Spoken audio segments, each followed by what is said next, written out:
Mayabang ba yan? At kailangan isa, tawagan pa kayo maglalandian? Boyfriend ka ba ng apo ko? Ha? Nay, akin na nga po yan. Pwede po ba?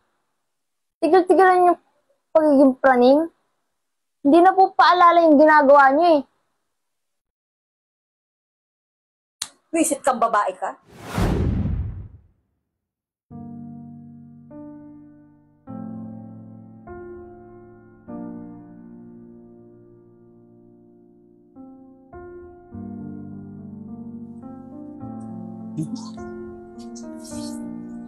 Pa, aalis na po ako.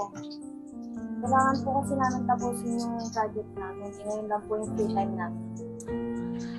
O siya, sige anak, ingat ka ha. Text mo ako pag magpapasundo ka ha.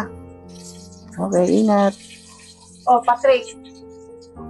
Hinayagan mo naman yung spoiled mong anak. Ay naku, Patrick. Sinasabi ko sa'yo, pag yung anak mo nabuntis ng maaga, nakakaawa ka. Mahirap magpalaki ng anak. Ma, ano ba? Baka kung anong isipin ng bata. Iba na ang panahon ngayon. Siyempre, taon-taon nababago ang lahat. Ay nako, gusto ko na sa'yo. Sa boyfriend niya ang punta niyan. Sige na, Iya. Umalis ka na. Ma, ano ba? Baka mag-rebelde yung bata sa mga pinagkagagawa mo eh.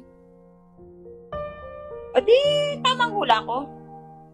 Di magtatagal, titigas ang ulo ng anak mo. Kaya mahabang maaga pa, pagbawalan mo ng pagbawalan. Ay naku ma, huwag mong gawin sa akin yung mga pinapagawa mo sa aming magkakapatid dati. Iba na ang henerasyon ngayon. Diyan na nga kayo at hindi matatapos ng pagtatalo natin.